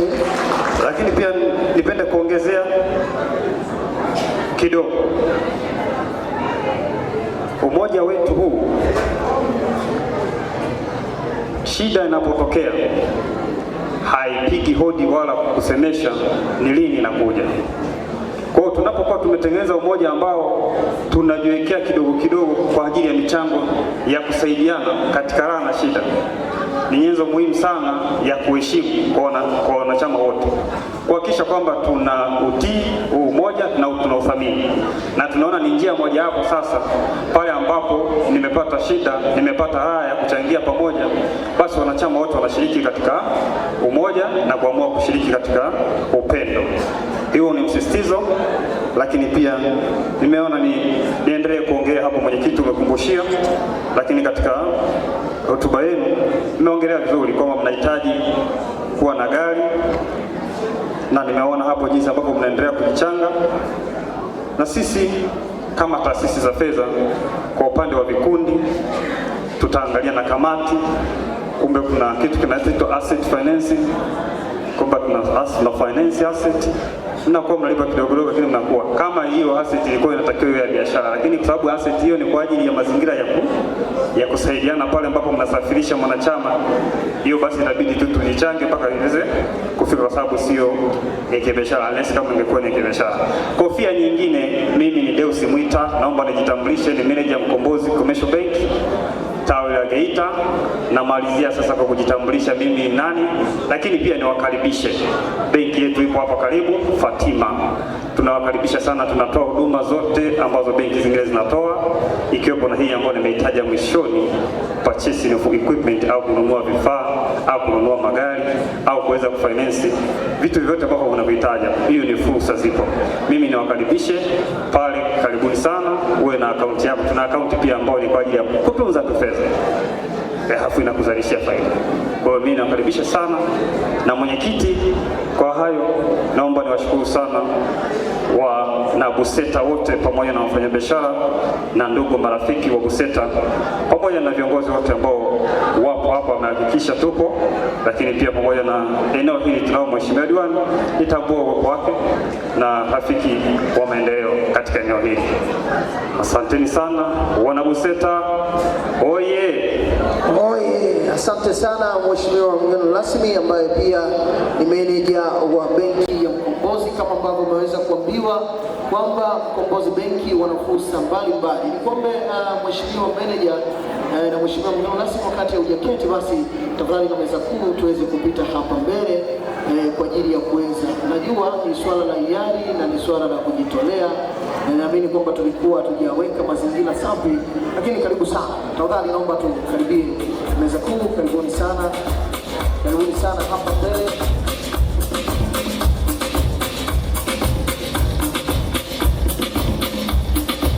Na niwaombe tu kwa moyo mkunjufu, ninajua uwezekano wakati tunawakaribisha hatukuandaa katika hili, lakini naomba muwe kwa chochote kile ambacho Mungu atakuwa amewabariki, basi tuweze kuungana na BUSETA kuweza kuwashika mkono.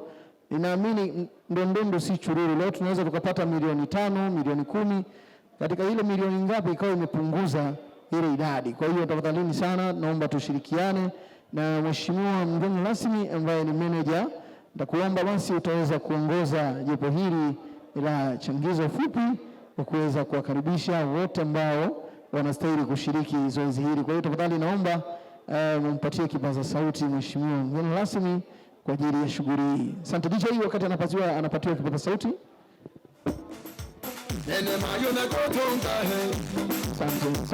Asante. BUSETA. Jamani, BUSETA. Naona mambo ya busara yameanza kufanya kazi kwa kutambua umuhimu wa BUSETA hii ambao ni jamii yetu mkoa wa Mara. Nitatoa keshi shilingi 10,000, lakini ninatoa ahadi ya shilingi 50,000.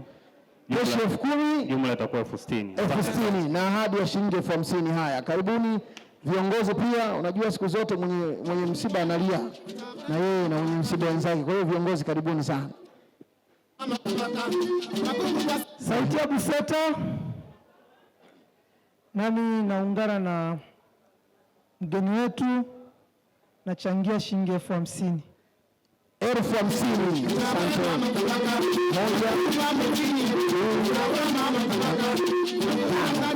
Asanteni sana ndugu zangu, wageni waalikwa, mabibi na mabwana. Ndio maana ninapunguza mbwembwe. Hii ni sadaka ya hiari, sio sadaka ya kulazimishwa. Ni sadaka ya hiari. Ndio maana mtu anaguswa na anatamka kile ambacho anahisi ni sahihi. Karibu sana anayefuatia. Sauti ya BUSETA. Kwa kuunga hii juhudi natoa 50,000. Asante itifaki. Sauti ya BUSETA Geita. Tushikamane katika shida na raha. Mgeni rasmi ametoa 50,000. Ahadi ambapo 10,000 ameitoa hapo. Ndio. Lakini najua kwa mgeni rasmi ana maana yake. Kwa hiyo mimi ni mtu wa itifaki. Nimeona nifanye hivyo watu wasije wakasema ndio mgeni rasmi amesha. Hapana. Kuna jambo ambalo tayari lipo, kwa hiyo amefanya hivyo ili hata yule mtu aliye na kidogo wa chini kabisa afanye nini? Aweze kushiriki. Kwa hiyo ndio maana unaona amefanya hivyo, lakini tayari kuna jambo linafuata baada ya hapo. Kwa hiyo basi na mimi sitakuwa mbali na yeye. Naam.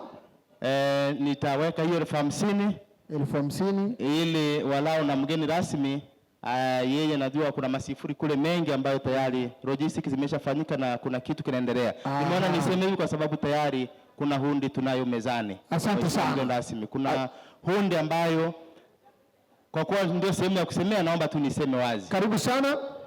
Mgeni rasmi kwa kweli mpaka sasa ametupatia hundi ya shilingi milioni 5 tayari tunayo, alikuwa ameshaitanguliza. Naam. Kwa hiyo wakati mengi kwa hiyo nimeona kwamba niliweke wazi, mawasiliano wakasema au mgeni rasmi ndio 50,000 anamaanisha. Hapana. Anamaanisha milioni 5 ambayo sasa kwa mazingira haya alisema ni vizuri akaungana na wale walio na cha chini kabisa, wasije wakafanya nini, wakaona kwamba 10,000 ametangulia kuweka 10,000 kwamba hata mwenye 10,000 kumbe na yeye ni wa muhimu, anaweza akajaza. Asante sana kwa maneno hayo. Asante sana. Naomba sasa mic ielekee kwingine. Asante, karibu sana.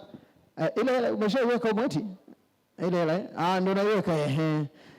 Mheshimiwa Peter Mlemi, karibu sana. Na kwa bahati nzuri kuna marafiki zako hapa na kuna watu ambao wanaipenda sana Buseta, na ndio maana kila siku wako hapa. Nilitamani niwaite, lakini sasa nakuomba wewe kwa heshima hii uweze kuwaita wote tuje tushiriki nao kwa pamoja. Karibu sana.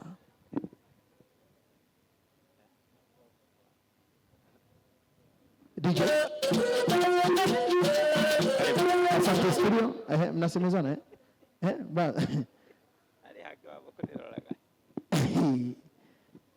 amesema mheshimiwa diwani ndio atawaita eti. Hapana, itifaki inamruhusu yeye. Niruhusu mimi. Asante sana mheshimiwa diwani, karibu. Mheshimiwa mgeni rasmi, sisi ni wapambe wako kwa siku ya leo. Na unajua fedha haihitaji maneno mengi sana. Mimi nitamunga tu mgeni rasmi shilingi 50,000 pia na mimi. 50,000. Asante, makofi mengi. Karibu sana brother. Asante sana MC. Sherehe safi. Safi. Sherehe safi. Safi. Ndugu zangu, mbona mmepoa? Sherehe safi. Safi. Asante sana. Ndugu MC.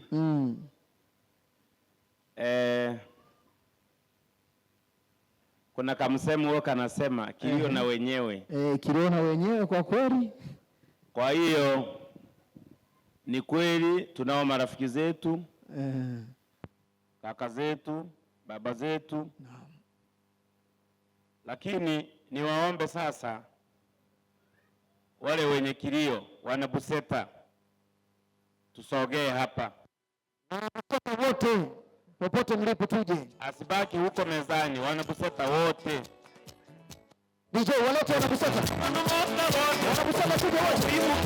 Karibuni. Karibuni wana Buseta. Wana Buseta tuje. Wana Buseta. Tuje sasa. Karibuni. Haya. Wana Buseta wewe. Haya wewe.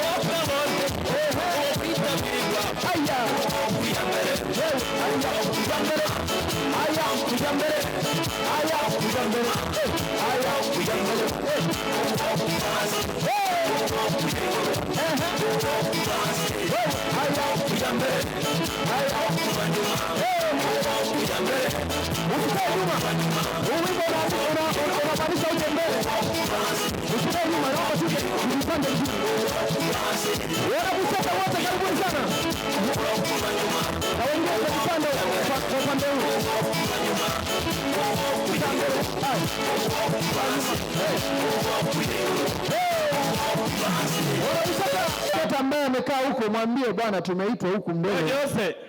Jose, wewe sio muda. Nyewe wana Buseta, tuokoe muda. Jose, alafu Jose wewe ndio unafahamika kweli kuliko shilingi. Alafu umekaa huko mpaka tukuite Jose. Haya, DJ walete tena. Haya,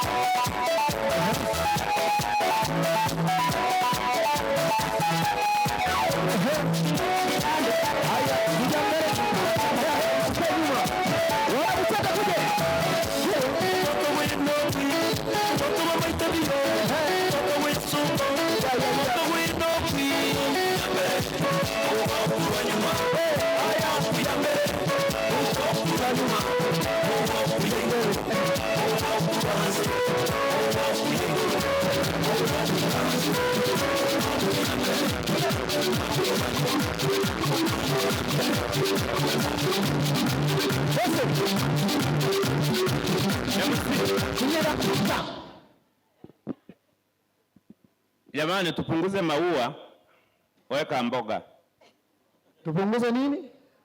Tupunguze maua, weka mboga. Weka mboga. Nadhani jamani, maua mmeyajua eti na mboga mnazifahamu eti. Sasa utaratibu ni kama ifuatavyo. Mmoja mmoja tutampa maiki. Unasema? Mmoja mmoja tutampa maiki. Anapita, anasema, anadondosha. Msemaji, wanaruhusiwa kutoa ahadi au keshi? Na? Wanaruhusiwa watoe ahadi au keshi tu? Wanatakiwa watoe keshi. Au sio? Ahadi tunapokea kuanzia milioni 10. Asante sana, tunaanzia kwa Jose kule alafu tunakuja huku. Karibu sana mheshimiwa Jose. Haya, DJ.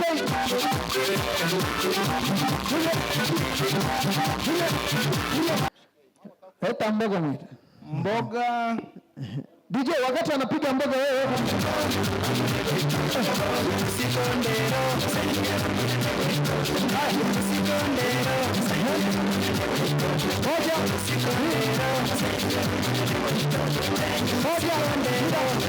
Hiyo ya kwanza tunaendelea. 50 nilishaweka.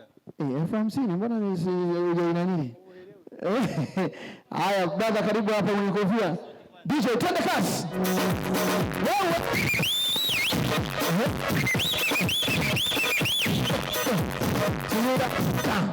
Kwanza Mungu amekubariki na leo umevaa rangi nzuri kabisa na umependeza kweli. Kwa hiyo naamini wewe unaweza ukafanya mambo makubwa kabisa hapa. Karibu brother. 1, 2, 3. Sasa mbona mnakiweka utaratibu wa mwenye ulisemaje waanzie shilingi ngapi mheshimiwa? Tulisema tunaanzia 50 kupanda.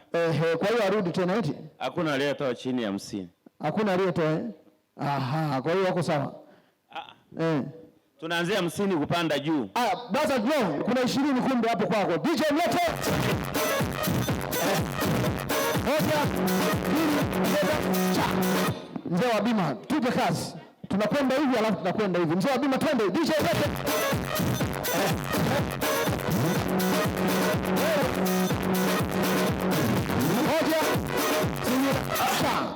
Agizo la mwenyekiti ni sheria blaza 50 kupanda. Tuje.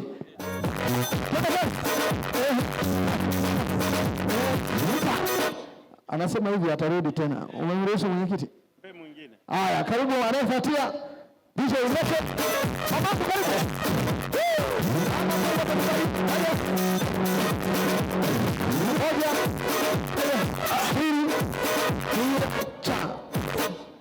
Mwenyekiti, kwa staili hii kweli tunafika. Twende kazi. Haya, anayefuata. Mama karibu.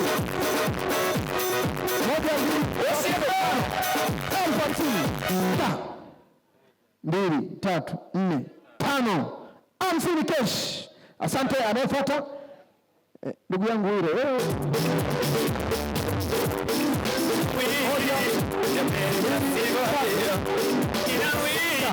Mama zangu karibuni sasa, nataka nihamie huko. Ndugu yangu chacha hapa.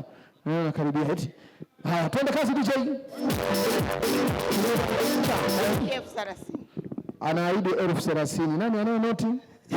Mwasibu ana noti. Sawa eti. Asante sana. Haya. Anasema hivi anamtolea mama 20 pa. Nani mwingine anasema anamalizia mama 30 imeisha. Asante. Haya, karibu sasa chacha. Anayefuatia. Tuje. DJ.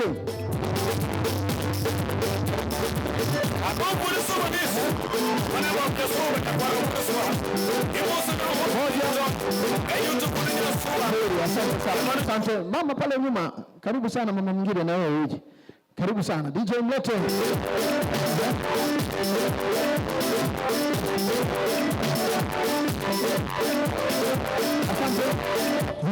Asante. Haya.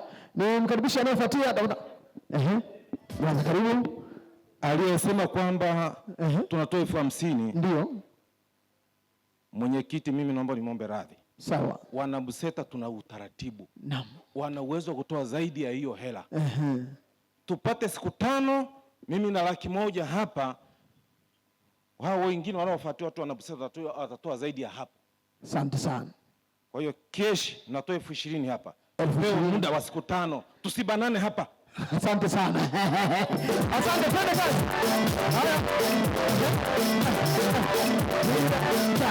Elfu 20. Twende kazi DJ. Moja.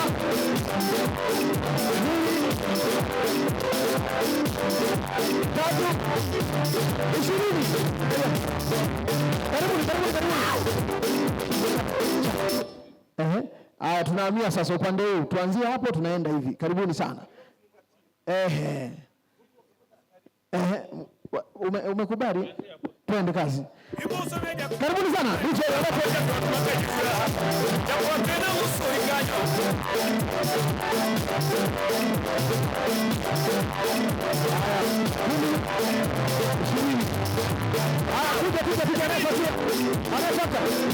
twende kazi.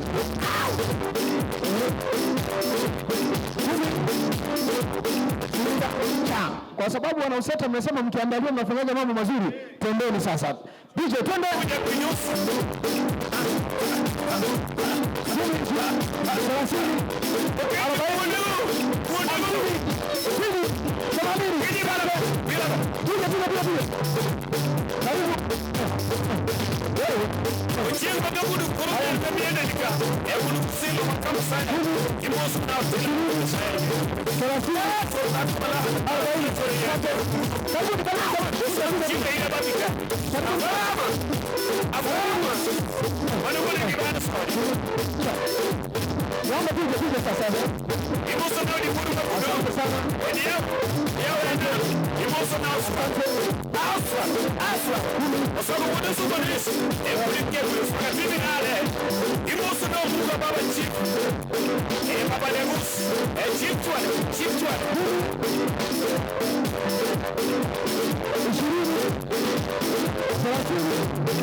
Sasa DJ weka Rutungu anasema eti twende kazi. Haya, tunakwenda. Tuje.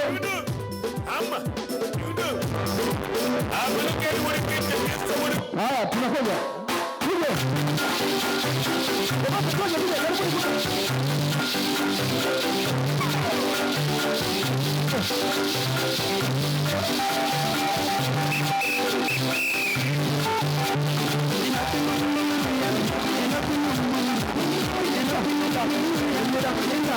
Sasa ndugu zangu wana Buseta, niwaombe hapa tutoe hela eti, alafu baada ya hapo tutacheza tu, si ndio? Karibuni sana. 10. Asante. Tuje. Karibu. Tuokoe muda. Tuje tutoe hela. Malize hili tutaendelea na burudani. Tuendelee na utaratibu sasa wa ngoma. Asante. DJ.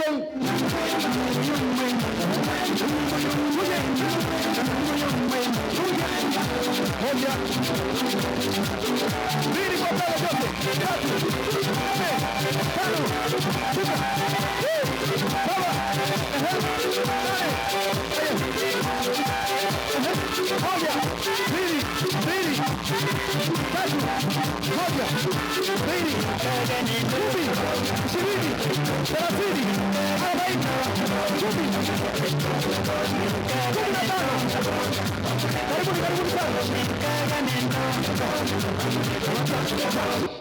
Au pepo umekata nini? Nyangwe uko wapi? Nyangwe, wewe ndio mwenye mji hapa. Nyangwe karibu bwana. Sawa, Nyangwe uko wapi? DJ lete.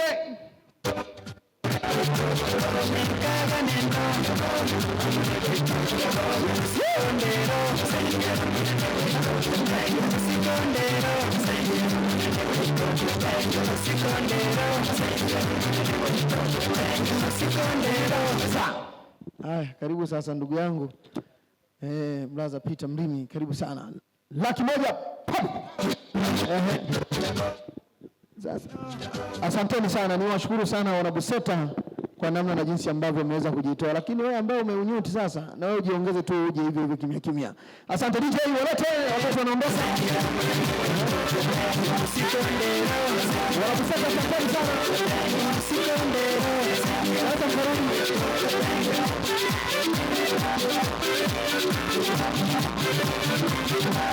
Anatamani awakaribishe kwa ajili ya kuja kuunga kwa chochote kile, na hii kazi kwa kweli uliniambia kwamba tuifanye tu kwa hiari, si ndio? Kwa hiyo karibu sana msemaji, uweze kufanya jambo lako hilo, lakini leo sijui MC nimekukosea nini blaza. Asante MC. Hai. Naomba kuliweka vizuri kwamba shughuli hii ni ya umoja. Naam. Na wageni wote tuliowaalika ni marafiki zetu wote. Amina. Isitumike neno marafiki zangu, marafiki zetu wote. Ndio maana tunawaita wageni waalikwa wote wetu, na hata mwaliko walipata chini ya mwenyekiti wetu Mzee Juma Nyange. Yule ndio mwenye mandate ya kualika wageni wote walioko ndani ya ukumbi huu. Asante sana. Kwa hiyo mimi niwaombe tu marafiki zetu wote kwa kidogo tu kile ambacho mtu atawiwa, basi hatuna kiwango wala hatuna komandi juu ya mtu. Asanteni sana. Asante. Basi niwakaribishe wageni wote ambao tumefika ndani ya ukumbi huu, kwa mtu ambaye anawiwa kwa chochote kile, bila komandi, bila kulazimishwa, kwa hiari tuje tufanye kazi hii kuwashika mkono Buseta. Karibuni sana. Asante DJ Welete.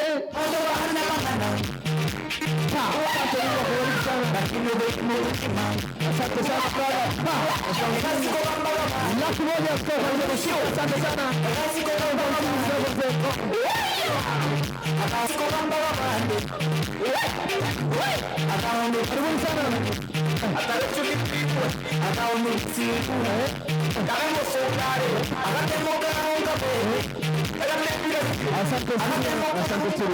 Baza, karibu. Kuna wale wana Katoro unataka kuzungumza mawili matatu. Karibu sana kwa mwaliko, na sisi tumefurahi kama mmekumbuka watu wa kutoka Katoro, ndugu zenu, wana mara wenzenu wa Katoro. Tumefika kwa kweli, tumefurahi sana kila mnapofanya shughuli hii na tukumbuka. Naomba ili swala liwe endelezi na watu wote waliopo hapa watajifunza kwamba tusiwasahau ndugu zetu wa jirani. Na mimi naomba niweke kidogo kilichopo hapa kwa ajili ya wana Buseta. Asante.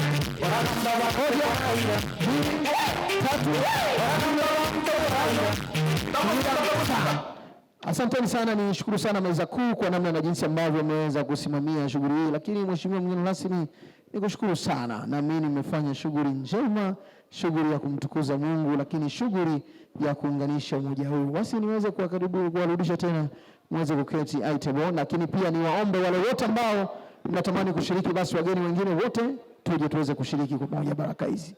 Asante. MC. Naam. Nichukue nafasi hii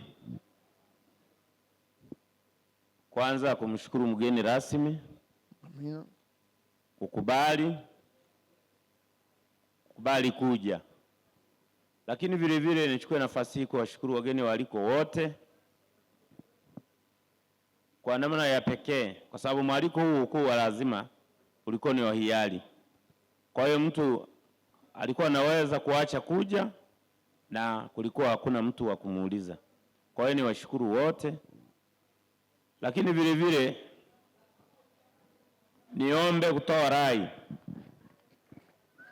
kwamba chama chetu tunazo nafasi 14. Kwa yoyote yule ambaye hajafanikiwa au kubahatika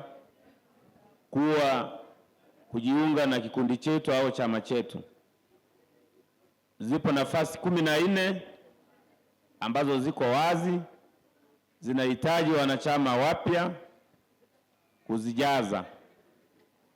Lengo na madhumuni ni kukamilisha idadi ya wanachama au wanakikundi 100. Karibuni sana, mlango uko wazi.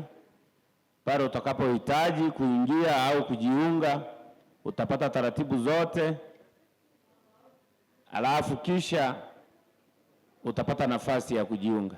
Karibuni sana, niliomba kuliweka wazi hili. Basi mimi niombe kamati zetu zote zile zinazotoa huduma, watu waendelee kumwagilia moyo. Basi na zile nyama choma zitembee kwenye meza, watu waendelee kula, na ndio sifa ya sherehe. Lakini vile vile wale ndugu zetu wa bendi za kienyeji au kamba nane, basi bendi ziendelee. Hatutafunga ukumbi, ila mtu akichoka anaweza kuondoka, yeye na wanaobaki wanaendelea kumwagilia moyo na kucheza. Lengo kuu la sherehe hii ni kunywa, kucheza, kufurahi pamoja, lakini kikubwa zaidi tulichokibeba ni upendo. Ni upendo. Lakini vile vile nichukue nafasi hii kumshukuru mgeni rasmi. Kuna neno ametufundisha, badala ya kutumia mamilioni mengi pale unapokuwa mwanachama mwenzetu amepata shida, sasa BUSETA tunaenda kuhakikisha kwamba kila mwanachama atakuwa na bima ya afya. Asante sana, makofi mengi. Au bima ya maisha. Wakati wa Boke Bituku atakuwa anajiandaa. Kwa hiyo hapo sasa ndipo mahali ambapo sasa BUSETA tunaelekea. Asanteni sana na washukuru sana. Karibuni sana, tumwagilie moyo, mjisikie huru. Basi kamati ziendelee kuhudumia wageni wetu. Mimi nayezungumza mbele yenu, majina yangu niliyopewa na baba sijawahi kubadilisha. Hata ukienda kwenye attendance ya kipindi hicho, shule ya msingi ni hayo, ni Peter Mrimi Nyamuhanga. Nimesimama hapa kama msemaji wa chama hiki. Asanteni sana. Asante sana, mbarikiwe sana viongozi, lakini ubarikiwe sana msemaji wa chama hiki. Sasa msiondoke hapa, kuna ngoma ya Boke Bituku, si ndio? Tucheze kwanza, tufurahie, au sio? Basi hujawahi kuniangusha, kwanza leo umeniangusha sana, sija kuona. Sasa hivi ndio unaenda kufanya kazi, si ndio? Pale ulikuwa una test mitambo, si ndio? Asante sana. Sasa naomba nimkaribishe Boke Bituku aweze kuja kutoa burudani. Wakati huo ile timu yangu ya Jose Chacha, mtu wa maana kabisa, pamoja na Amos wa Mara wakija kufanya mambo yao kama kawaida. DJ wakati wanaweka mambo sawa, tafadhali niwakaribishe.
Musacha